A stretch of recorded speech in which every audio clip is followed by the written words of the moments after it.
अखण्डमण्डलाकारं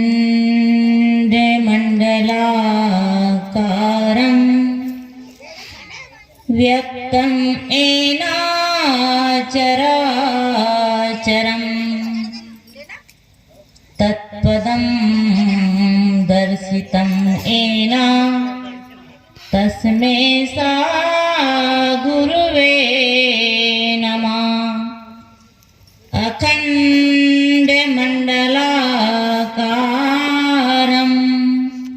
व्यक्तं येन चराचरं तत्पदं दर्शितं येन तस्मै सा गुरुवे नमः। नमामि सद्गुरुदेवं शक्तिधीशे परात्परं मायातीतं त्रिगुणरहितं तत्त्वमस्यादिरूपम्।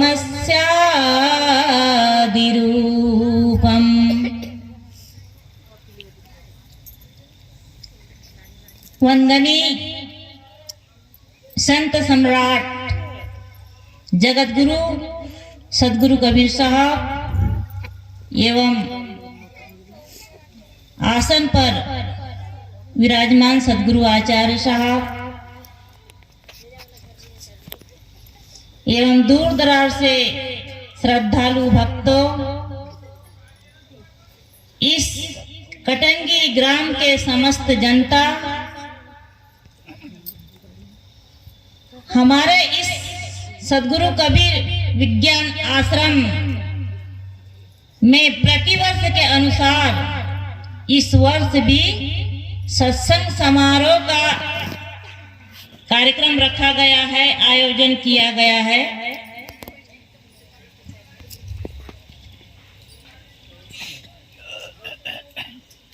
तो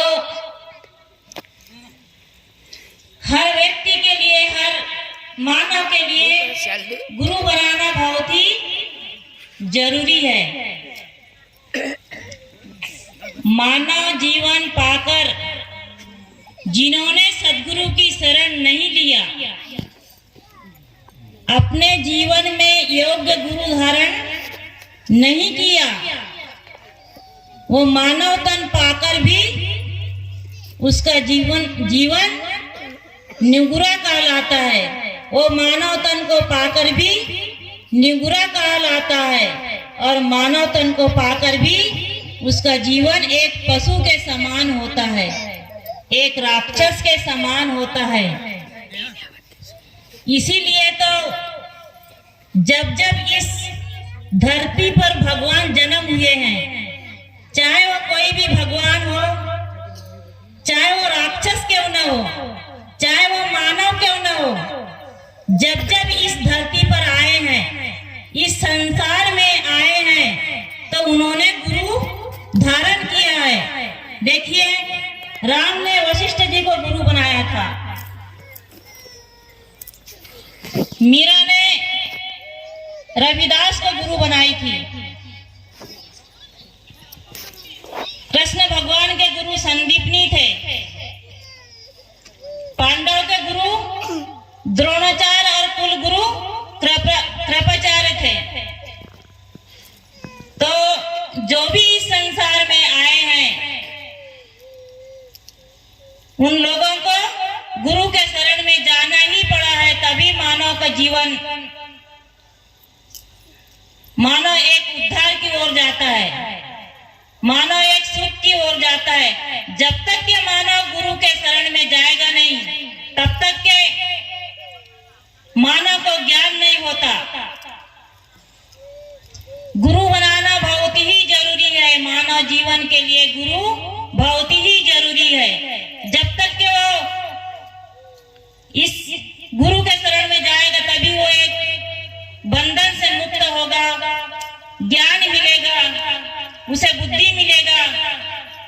देखो, कबीर साहब ने एक दोहा में कहा भी है, गुरु बिन माला फेरते,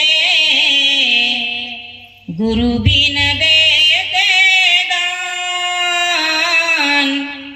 गुरु बिना माला फेरते, गुरु बिना देते दान, गुरु बिना सबे हराम है, पूछो वेद पुराण। जो गुरु किए बिना माला का जाप करता है, सुमरण करता है, भजन करता है, यज्ञ हवन करता है, तो सब व्यर्थ है। चाहे वो कितना भी दान करे, पुण्य करे, कितना भी वो भाव भक्ति करे, बिना गुरु के सिवाय सब व्यर्थ है। जब तक के गुरु के शरण में जाएगा नहीं, गुरु के शरण में जाएगा तभी उसका भक्ति सफल होगा, उसका दान पुण्य सफल होगा। वेदों में देखो, शास्त्रों में देखो तो गुरु की महिमा को गाई है, गुरु के महिमा को श्रेष्ठ बताया गया है। हमारे भारतीय संस्कृति में गुरु का स्थान सर्वोपरि कहा गया है, यानी सर्वश्रेष्ठ कहा गया है। हमारे कबीर साहब भी कहते हैं, हमारे आचार्य साहब जी भी कहते हैं कि प्रथम गुरु है माता पिता, जो रजवीर के है दाता। तो प्रथम गुरु सदगुरु कबीर साहब ने माँ को बताया है, क्योंकि माँ अपने बच्चों को 9 महीना 9 दिन अपने गर्भ में रखती है, अपने पेट में रखती है, और जब बच्चा जैसा बाहर आता है वैसे ही माँ अपने बच्चे को सीने से लगा लेती है और दूध पीना सिखाती है।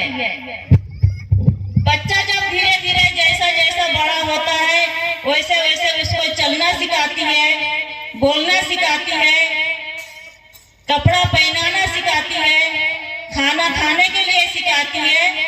जो कुछ भी माँ सिखाती है तो अपने बच्चों को सिखाती है। इसलिए सदगुरु कबीर साहब ने प्रथम गुरु को, प्रथम माँ को गुरु का दर्जा दिया है।